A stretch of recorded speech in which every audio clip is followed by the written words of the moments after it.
Trapt, more like crapped.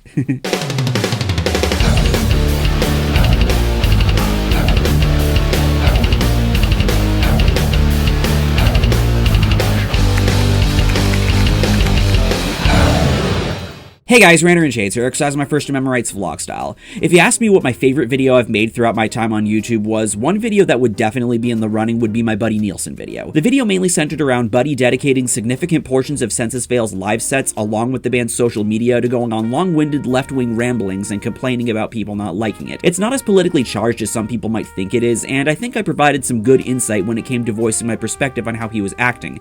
Now, if you ask me who the right-wing equivalent of Buddy Nielsen is, aside from Ted Nugent, that person would be the subject of the video today, Taylor Brown, not to be confused with the other Chris Brown that Lil Dicky has a bit of a thing for, of the alternative metal band Trapt.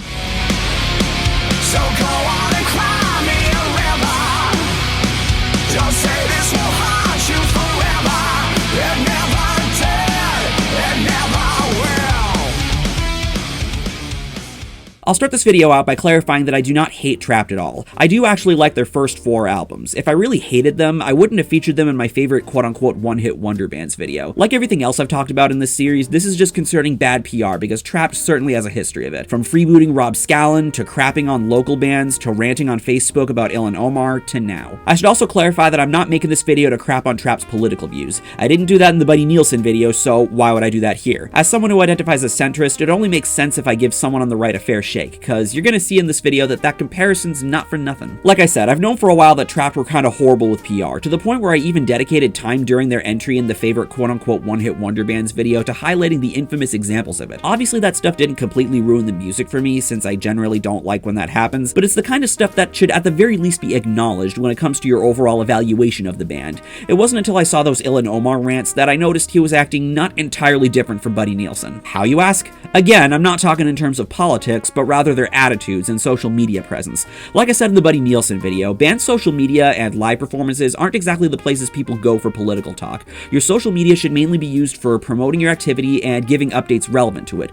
Though if you have a personal page that's separate from the band page that's open for people to follow, talking about it there makes a little more sense. And if anyone's gonna bitch you out there, I think it says a little more about them than it does you. And because that's how Chris was operating, people of course took issue with his ramblings and poked a little fun. Again, I'm not here to say that he doesn't have a right to believe what he wants to believe. My main point is he definitely could have conducted himself better and not made himself look like a complete and total asshole. And since he's continuing to do so to this day, well, now you know why I'm here, so let's dive into this. I suppose the best place to start would be with Trapt saying this. Shut the fuck up! Trump made the decision to close off travel from China early on. Europe didn't do this. This is the sole reason the US doesn't have bodies piling up and hospitals being overrun with the system about to fail, as is the case in Italy. You should be thankful he made that decision. Essentially defending Trump closing the country off during the coronavirus craze going on right now, and that got a lot of attention to say the least. It got to a point where some known names weighed in, like Richard Marx here. Coronavirus has been very deliberately renamed Chinese virus by Trump to deflect his incompetent handling of the pandemic. If you're cool with this and his incitement of hate towards innocent Asian Americans, it's simply because you're a fucking racist, period.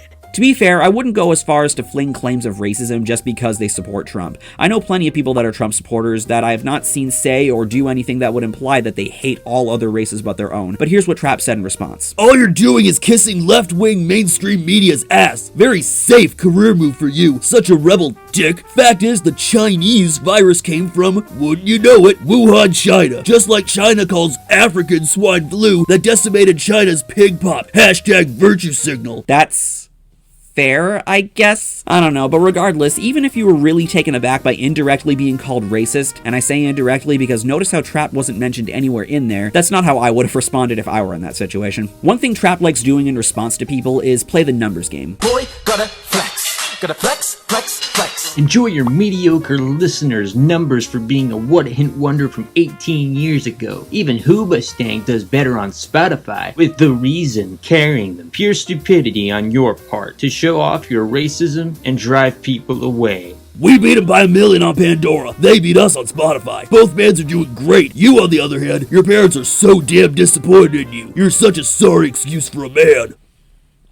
My voice is going to be so sore by the end of this. It also shows in this spat he got into with No from the rap group Cunnin' Linguists. I'll jump to here. No one knows who you are, bud. Stop pretending they do. You'll never make it in the music industry. They kinda have. It's too early for this shit, Blink 1488. Don't make me bounce your head off a ping pong table at 6 a.m. Like I said, you'll never amount to shit in the music industry. It's that victim mentality that weighs you down. County Fair MAGA emo trademark must be a lucrative niche, Todd. Todd? There's nobody in the band named Todd. 2 million Spotify and 2.6 million Pandora users mean I will make more money on any given weekend than you will make all year. Maybe stop being a virtue signaling victim with a massive chip on his shoulder and you might do bigger things. They bring that up a lot, to the point where it's getting quite repetitive and kinda sad. And if you notice, what they're saying here is very similar to when they shout on local bands, saying they don't matter, that they'll never amount to anything, and that Trapt is better all because they had a hit with Headstrong and have some big numbers on streaming platforms.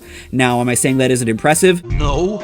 I mean, I and a lot of other small fry would kill to be in a position like that, where I have a decent sized following and a song that a large number of people like, but I can definitely tell there's some projection going on towards people like No, and it reflects especially poorly when they're getting angry over people calling them out on their posts. I get that it's politics and that regardless of which side you're arguing from, gonna have a bad time. but since there's no pleasing everyone, the least you could do is try not to be a dick when someone disagrees with you. It's gonna happen whether you like it or not, and blowing up over it is only gonna make you look like the very thing this series touches on. A crybaby. You think I don't like when someone doesn't agree with me on something?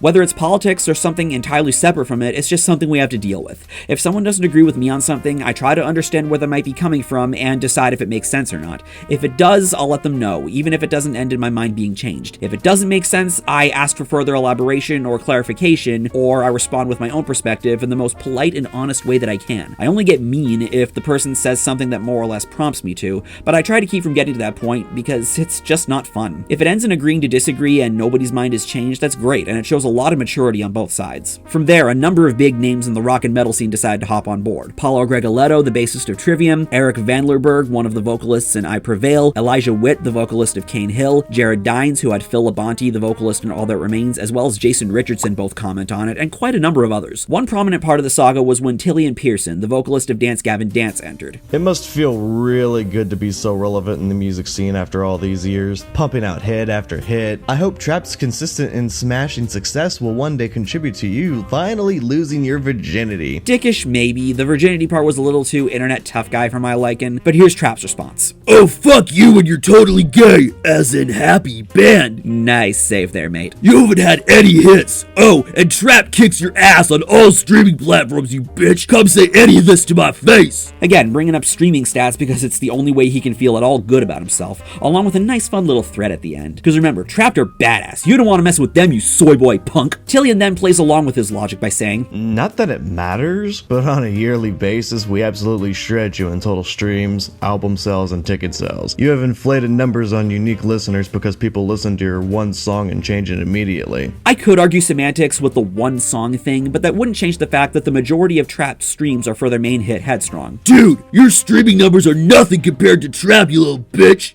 Oh? It seems like you need help understanding how numbers work. A higher total number of streams means more success. Or in your case, transparently insecure Twitter machismo in lieu of actual arguments. So to play your game, we had 132 million streams and on Spotify in 2019. Although I can't see Trapt's total numbers based on contextual data from single song streams, I'm willing to bet you had about 10 to 15% of that number. The good news is, it seems like you're true to your lyrics and you seem headstrong to take on anyone, even if it means going in with incomplete data, cherry-picking unique Pandora streamers who were listening to 3 Days Grace when your song popped up and they didn't change it. So even if we play along with the numbers game, Trapt still isn't coming on top. Obviously they do have an audience and people listening to their stuff, no one's arguing that, but it's kinda sad when even your main point that you lean on like a crutch isn't saving you. It's like when someone tries to damage control a shitty situation by using their mental illness as a shield. It doesn't work. You might not like Dance Gavin Dance or any of the other bands I've mentioned in this video thus far. Chris even says as much. 0.9 out of 10 people would think they were listening to a dead cat when your music is playing.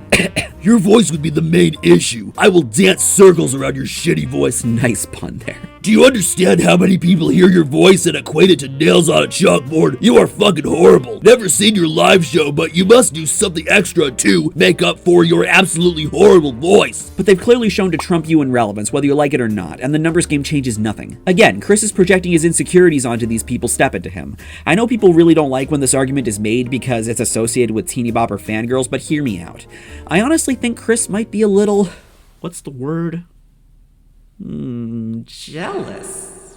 Now, before you say anything about how crazy I am for daring to make the jealous argument, think about it. Deep down, I think he knows everything that's being said to and about him is true. He'd love to get the numbers and the crowd draw that everyone stepping to him is getting. But since he isn't at the point he wants to be in his career, he's lashing out at these guys and covering his ears and going la la la la la la la la la la la like the sad, strange little man that he is. It reminds me a lot of when Undertaker Freak 1127 made that video telling Let's Players to Get a real job. in response to Nintendo rolling out their Content ID policy. He came off as really bitter and resentful, and I remember people claiming he was jealous of those Let's Players, because I'm sure if it were him in that position, he'd be having a much different attitude about the situation. And that's what traps sound like, hence why I think the jealous argument actually works in this scenario. But now for the most prominent player in this story. Enter Riley Gale, the singer of a thrash metal band I just recently got into before starting the script, Power Trip. He offered Trapt a little challenge. I bet my band outdraws yours in your own hometown. Trapt official, want to put it to the test? 2 shows, different venues, same night. Loser donates their entire guarantee to a charity of the winner's choosing. Power Trips is the band. Step up or be labeled as cowards. How did Trapt respond? You don't sell tickets to anything. I mean, they do have an audience. I remember their last album, Nightmare Logic, getting a good deal of buzz in 2017. And if you really want to play the numbers game, they have 83k likes on Facebook, 27k followers on Twitter, 71k followers on Instagram, and 69k followers and 193k monthly listeners on Spotify. Even if you might view those numbers as small beans, even if Power Trip might not be what you'd call relevant, even if you might not like their music, the fact remains that their audience exists, and they probably had good turnouts at their shows, at least for a band of their size, or at least good by my standards. And of course, Trapt were essentially told this. You lose!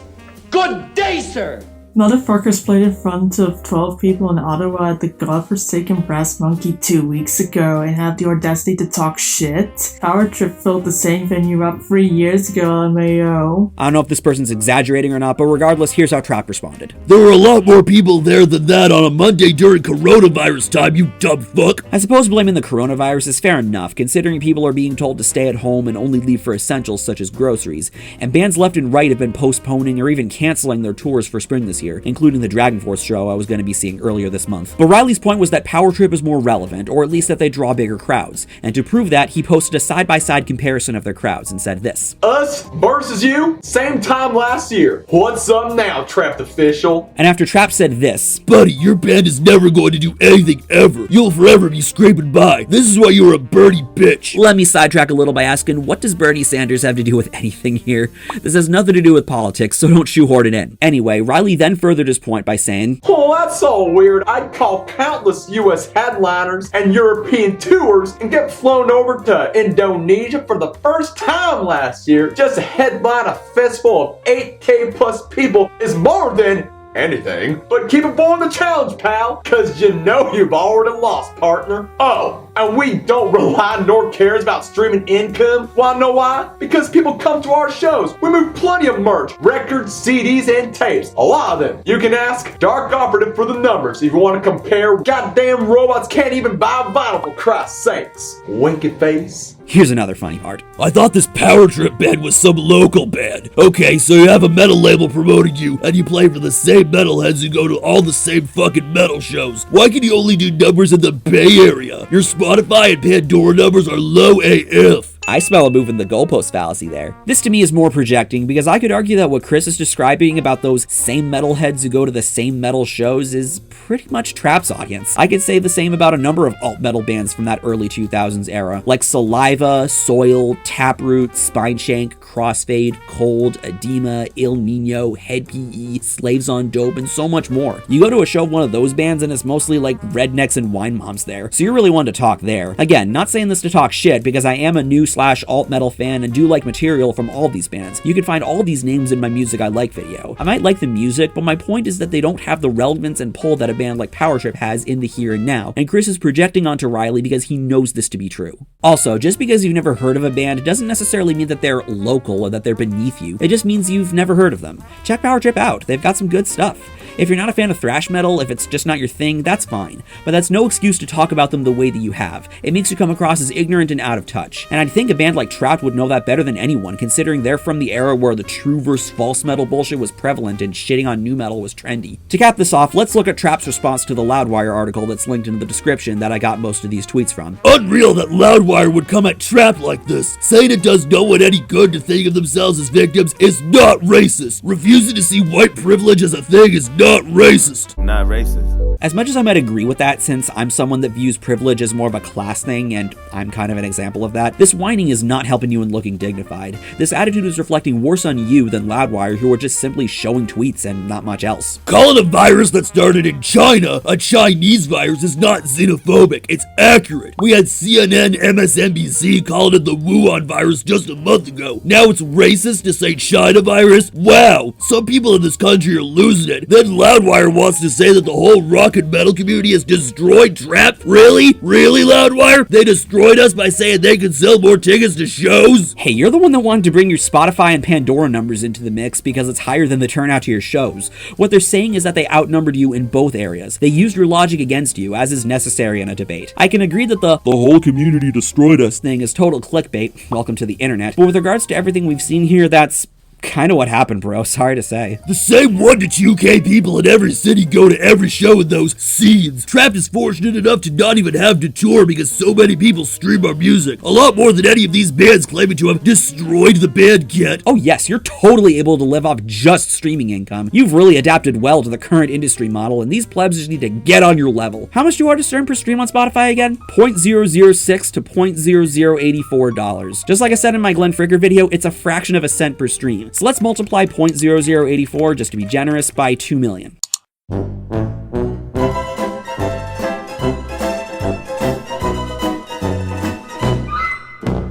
Yep, totally living off that. If anyone's going to call me racist or xenophobic and then simply try and slam my career, I'm going to give it right back. Why is that surprising? And why is that melting down? I swear some people believe anything the media tells them. Oh, just take it easy, man. Look, I can understand that calling you racist or xenophobic might be a bit much, but that doesn't invalidate anything else the article brought to the table. And I also love how you're telling other people that they have a victim mentality. Yeah, you're the one pretty much playing the victim here, so what does that say? And this leads perfectly into my final overall thoughts on this. Chris, take the L. You've embarrassed yourself enough over this. You lost the numbers game every time you tried to play, and have been told by numerous people that this behavior is unwarranted. So if I may play that Willy Wonka clip again. You lose! Good day, sir! Like I've said about Buddy Nielsen, social media really isn't the place for this kind of political discourse when people just want to see what you're up to with music. That's why people follow you and support you in the first place, because they dig your music, even outside of Headstrong. That's why I featured you in my favorite quote-unquote one-hit wonder bands video, and don't exactly have any regrets in doing so. However, they don't want to see shit like this, and frankly, even if I agreed with your views, neither do I. They especially don't want to see someone they respect as an artist having a massive crying fit, all because someone decided to give you a little criticism, politically or otherwise. I get that criticism isn't always nice, especially if the other person is being a bit harsh and saying some things that might set you off, and I can understand not wanting to listen to someone like that. I might not be where you're at career-wise, either as a musician or as a YouTuber, but I've been in your position before, where it felt like everyone was against me. But sometimes, underneath some of the bullshit, there's some genuine sincerity and reason that's making people like Riley Gale, Tilian, Pearson, No, and everyone else come out as the sensible party in this conflict. It's there for you to learn from it. I'm sure back in the day, Trapt got a lot of negative criticism and you were able to handle it fine and just have fun doing your thing. What's stopping you from doing that now? Think about your favorite band or your personal hero. Do you think they got to where they are today without their share of criticism? What about myself? Do you think I got to where I am without it? The answer is no. I can also understand being passionate about politics and wanting to defend your right to believe what you want to believe and identify how you want to identify, so long as no one's getting hurt. I'm 100% in your support there, as are I'm sure everyone else, save for the everything is politics moral absolutists that aren't worth trying to please. But again, that doesn't warrant the behavior we saw here. I felt antagonized over my political views too, and I felt antagonized over a lot of things, but you just gotta be the bigger man and not let the shit get to you like this to where it pushes you to make some really bad decisions. If you feel like someone's misrepresenting you, at the end of the day, you know better, so so you should be able to move on. I think the best advice I can give you when you find yourself in these spats is, to quote your own song, calm down, keep making music, keep entertaining your fans, lose the attitude, maybe create a personal account for these kinds of political ramblings and venting sessions, but definitely keep them off Trapt's social media. Maybe then people will soften up on you. After all, I haven't been hearing anything about Buddy Nielsen for a while, which implies to me that maybe he learned a little something from back in the days when I and official GATG made our videos on his social media shenanigans. So hopefully you're not above overcoming that comparison I've been making throughout this video. A break from social media would also probably be beneficial, as would maybe an apology to everyone you were being antagonistic to. I don't like thinking that someone is beyond improving themselves outside of reason, so this is how you get yourself into that direction of turning yourself around. Other than that, that's all for this video. Let me know your thoughts on this in the comment section below. Even if you don't agree with me on something or want to criticize something else about this video, I assure you I won't act like Trapt. Thank you for watching this video, take care, and have a nice day. I'm Shades, and I'll see you next time.